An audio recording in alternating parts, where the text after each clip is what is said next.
চলো 2টো বাজে, বৃষ্টিটা একটু কমেছে, তবে এখনো উইঞ্চিটারটা খুলতে পারিনি, কারণ আবার কখন নামবে তার ঠিক নেই। তো বৃষ্টিটা একটু কমার কারণেই আবার গোপ্রোটা লাগাতে পেরেছি, আর শিলিগুড়ি থেকে আমাদের জার্নিও একটা ছোট্ট ব্রেকের পর স্টার্ট করে দিলাম। তাহলে চলুন এগোনো যাক। আবার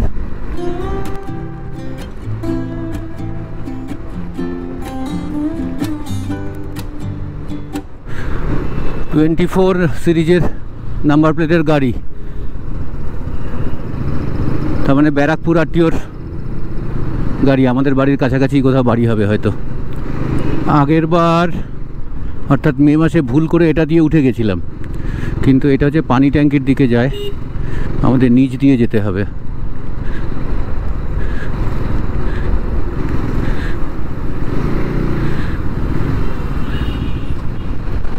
বাগডোগরা পেরোলাম, আবার বৃষ্টি শুরু হয়ে গেছে, আর সামনেও যা মেঘের অবস্থা দেখতে পাচ্ছি, এখন চলবে মোটামুটি। জানি না কতক্ষণ শ্যুট করতে পারবো, গোপ্রো কখন আবার ঢুকিয়ে দিতে হবে। তো একটু চা খেতে হবে, কোথাও একটা চায়ের দোকান দেখে দাঁড়াতে হবে, কারণ আমাদের সঙ্গের যা চা সেটা অনিন্দর চলছে না, ওর একটু দুধ চা খাওয়ার শখ হয়েছে।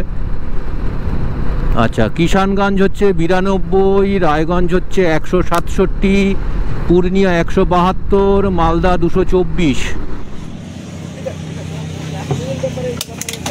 কালো চা জিন্দাবাদ। অনিন্দর মোমো খেয়ে আবার চা চেষ্টা পেয়েছে। চা তো আর এমনি খাওয়া যায় না, ওই জন্য একটা বিস্কুটও খাচ্ছে, বেকারি আর দুধ চা। কড়া করে অল্প চিনি, আর সব কিছুর মধ্যে লাল রং খুঁজলে হয় না। আমি এই চায়ে চিনি দিই না বলে ও নাকি এনার্জি পাচ্ছে না, সুগার লেভেল নাকি ওর ফল করছে।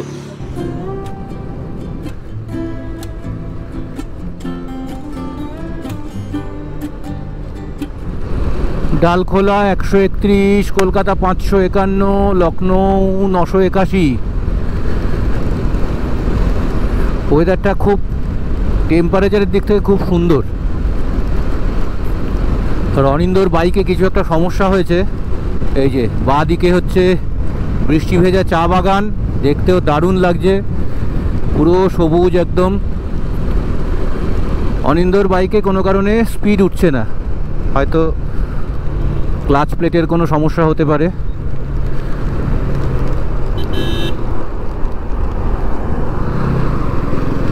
ওই জন্য খুব একটা স্পিডে টানা যাচ্ছে না।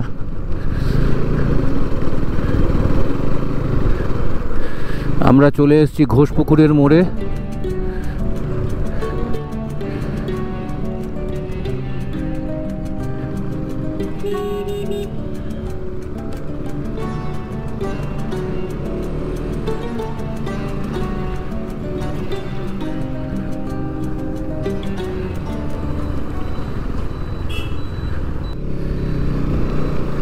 ইসলামপুর এখান থেকে 48, কিষানগঞ্জ 78।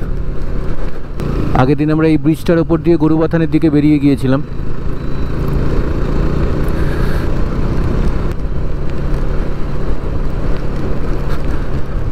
অর্থাৎ আগের দিনের যে আমাদের রাস্তা ছিল সেই রাস্তা এইবার থেকে কমন শুরু হলো। বৃষ্টিটা বেশ জোরেই পড়ছে। চা বাগান দেখতে খুব ভালো লাগছে বটে, কিন্তু ভাইজার একদম ঘোলা হয়ে যাচ্ছে। ক্যামেরাটাও কি অবস্থায় থাকবে জানি না, ঢোকাতে হবে ক্যামেরাটা। দেখি আরেকটু যাই, তারপর আবার দাঁড়াবো।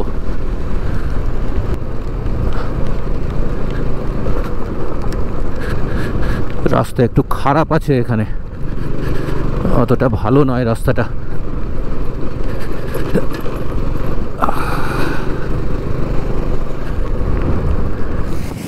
এখন বাজে 4:45, আমরা দাঁড়িয়ে আছি ডালখোলা বাইপাসের ওপরে।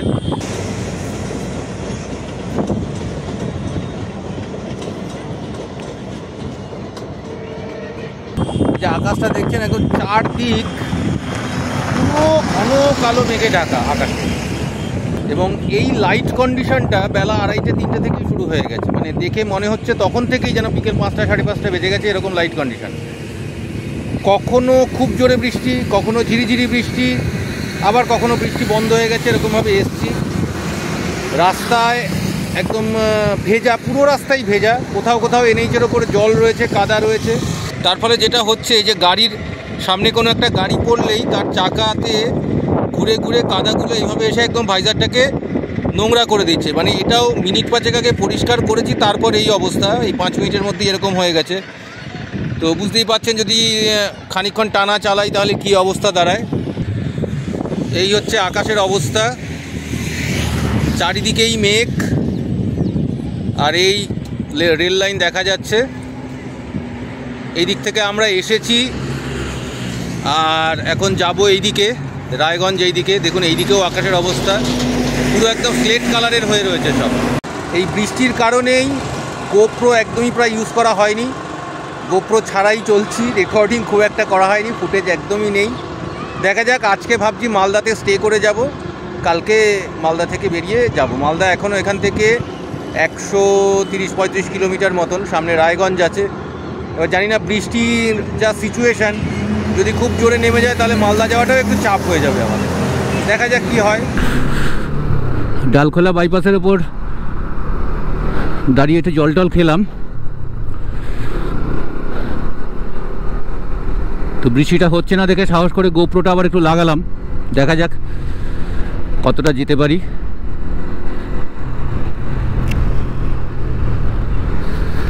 রায়গঞ্জ এখান থেকে এখনও 47 কিলোমিটার।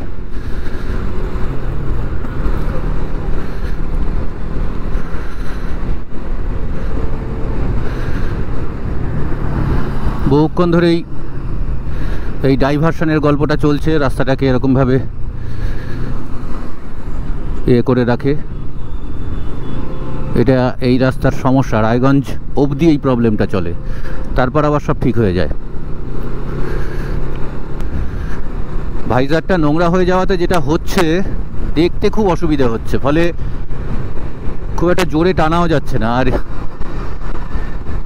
এই বাইপাস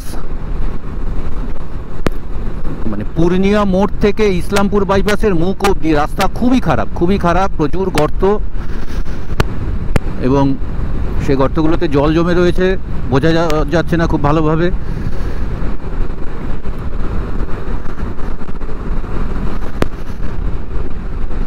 একদম ইসলামপুর বাইপাস থেকে নেমেছি আর খারাপ রাস্তা শুরু হয়েছে। এইখানে এসে একটু ভালো রাস্তা পেলাম, এবং একটু শুকনোও আছে, মানে শুকনো ঠিক নয় কিন্তু কাদা নেই, এরকম অবস্থা। লাইটটা খুবই কমে গেছে, এবং এই লাইট কন্ডিশন প্রায় ওই 2:30-3টে থেকেই চলছে। এমন নয় যে এই 5টা বেজেছে প্রায় সেই জন্য লাইট খারাপ হয়েছে, তা নয়। 2:30-3টে থেকেই লাইটের অবস্থা এরকম। মালদা 116, রায়গঞ্জ 40। দুপাশে একদম সবুজ ধান ক্ষেত, দারুণ লাগছে কিন্তু দেখতে।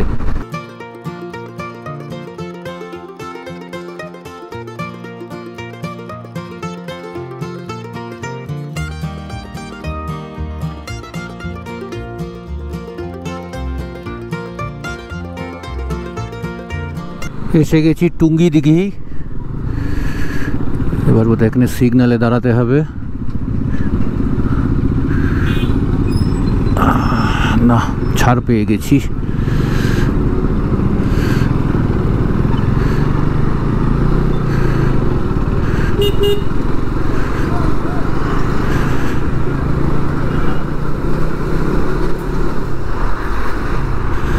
ওই দেখো, ওই দেখো, ওই দেখো, দুখানা সিলিন্ডার দুপাশে ঝুলিয়ে বাবু উল্টো দিক থেকে আসছেন। একটা বড় অ্যাক্সিডেন্ট হতে হতে বাঁচলাম। বাদিকের এই ক্ষেত থেকে হঠাৎ দুটো গরু নিজেদের মধ্যে মারামারি করতে করতে একদম সামনে এসে পড়েছিল। অতি কষ্টে সেটাকে ম্যানেজ করতে পেরেছি, খুব অল্পের জন্য আর কি ধাক্কাটা লাগলো না। এই বাদিকগুলো এমনিতেই দেখা যায় না, তার মধ্যে রেলিং যেখানে নেই সেখান থেকে হঠাৎ করে চলে এসছে গরুগুলো। মানে কি বরাত জোরে যে বাঁচলাম জানি না। আচ্ছা, আমরা চলে এসেছি বোতলবাড়ি। এই যে বাদিকের রাস্তাটা চলে গেল, এইটা হচ্ছে গিয়ে ধানতলাতে ওঠে এই রাস্তাটা।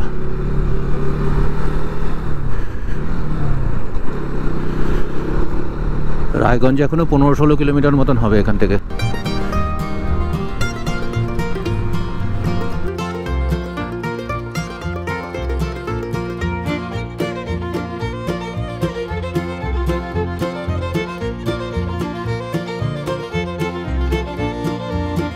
চলে এসেছি রায়গঞ্জ বাইপাসে। এই সামনে বাদিকে রায়গঞ্জ শহরের রাস্তা ঢুকে যাচ্ছে। এই যে গাড়িটা ঢুকছে বাদিকে ইন্ডিকেটর দিয়ে, এই রাস্তাটা হচ্ছে রায়গঞ্জ শহরে ঢোকে। এই যে এইটা, এই যে ঢুকে গেল।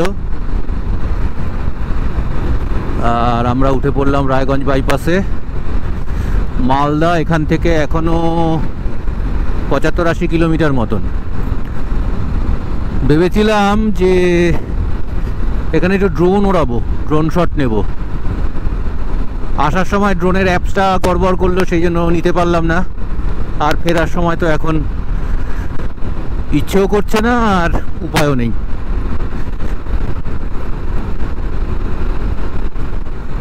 এই যে রায়গঞ্জ বাইপাসের যে রেল ব্রিজ, রেল লাইনের ওপর দিয়ে এই ব্রিজ দুটো তৈরি হয়েছে।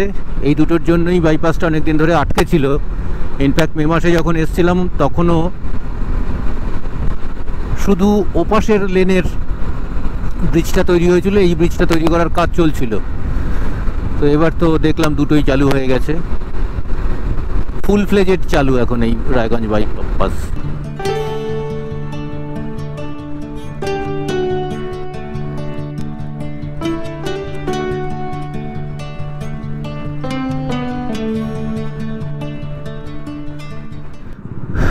আমরা গাজল পেরোলাম। গাজল অ্যাকচুয়ালি বাদিকে ঢুকে যায় মেন রাস্তা থেকে। একটা মিনিট 5 ব্রেক নিলাম, পাওয়ার ব্রেক। এখন আবার আমরা যাব মালদা। এখনও প্রায় 25 কিলোমিটার মতন। এখন বাজে 7:05। আর ভালো লাগছে না এখন। শিলিগুড়ি থেকে, ফিকালেগাঁও থেকে নেমে কালিম্পং যখন খুব সহজে পেরিয়ে আসলাম, কালিম্পংটা পেরোতে বিশেষ জ্যামের মুখোমুখি হতে হয়নি, তখন ভেবেছিলাম বোধহয় সব ঠিকঠাকই আছে, ভালোভাবেই বিকেলের মধ্যেই আমরা মালদা টালদা পেরিয়ে যাব, এরকম ভেবেছিলাম। সেক্ষেত্রে আরেকটু হয়তো এগোতাম, কিন্তু তারপরে মারাত্মক ভোগান্তি হলো জ্যামে, বৃষ্টিতে। আমরা প্রথম 5 ঘন্টায় ওই 80 কিলোমিটার, 70 থেকে 80 কিলোমিটার মতন এসছি।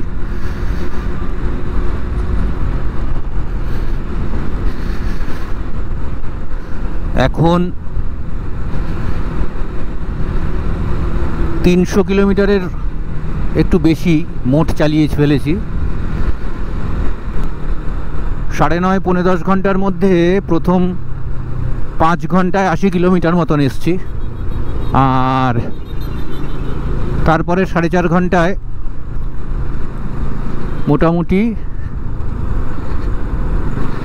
220-25 কিলোমিটার মতন এসছি।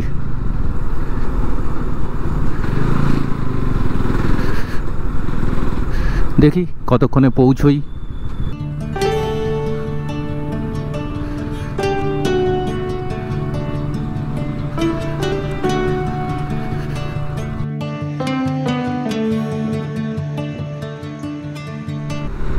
এখন আবার ঝিরিঝিরি বৃষ্টি পড়া শুরু হয়ে গেছে, কিন্তু খুব একটা জোরে পড়ছে না। রাস্তাটা শুকনো আছে, ফলে ওই কাদা ছেটানো নিয়ে যে সমস্যাটা হচ্ছিল ডালখোলা অবধি, সেইটা ডালখোলার পর থেকেই অনেকটা কমেছে। ভাইজার এখন অতটা নোংরা হচ্ছে না।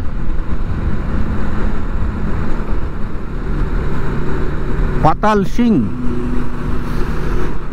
একটা জায়গা আছে, অতীন পুকুর, পেছনে ফেলে এসছি। মালদা 24 কিলোমিটার দেখাচ্ছে, আর বৃষ্টিটা হয়ে একটা যেটা ভালো হয়েছে, গরমটা কিন্তু বেশ কম। ইনফ্যাক্ট রীতিমতন ঠান্ডাই লাগছিল। রাইডিং জ্যাকেটের ওপরে গাবদা রেইনকোট পরা রয়েছে, তা সত্ত্বেও কিন্তু বেশ শিরশিরানির একটা অনুভূতি আছে। গরম একেবারেই লাগছে না। বেশ জোরে বৃষ্টি শুরু হয়ে গেছে আবার। এবার গোপ্রোটা ঢোকাতে হবে আবার হয়তো। দেখি আর একটু যাই।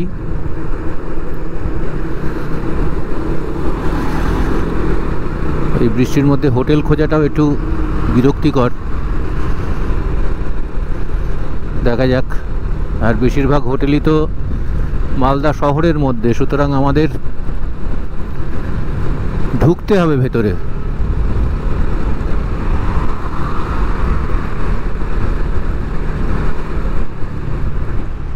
মালদা ঢোকার মুখে আমরা ভিজে ভিজে গেছিলাম একদম। খানিকক্ষণ দাঁড়িয়েছিলাম একটা ট্রাফিক গার্ডের শেডে। তারপরে কোনো রকমে একটা হোটেলে পেয়ে ঢুকেছি।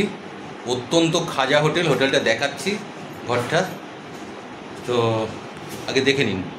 এই হচ্ছে হোটেল। অত্যন্ত জঘন্য। টয়লেটটা দেখালাম না ভাই। মজা হচ্ছে, পাহাড়ে কালকে একটা খাস খেয়েছিলাম, এ নিয়ে কোনো সন্দেহ নেই, সেটাও দারুণ ছিল।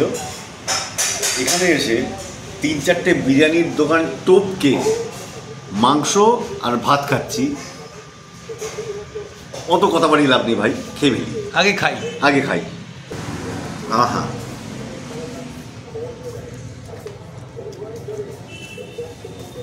আমরা মোমো কটা খেলাম, একটা। সেই মোমো যে কোথায় হারিয়ে গেছিলো পেটের মধ্যে জানি না। এখানে বেশ গোটা গোটা মশা আছে, তারপরেও মটন দিয়ে ভাত দারুণ দারুণ, লেবু দিয়ে মেখে। আমার ওটা আহামরি লাগছে না, কারণ ভাত মাটন দুটোই ঠান্ডা। তবে হ্যাঁ, স্বাদ ওয়াইজ ঠিকঠাক। ওকে তাই।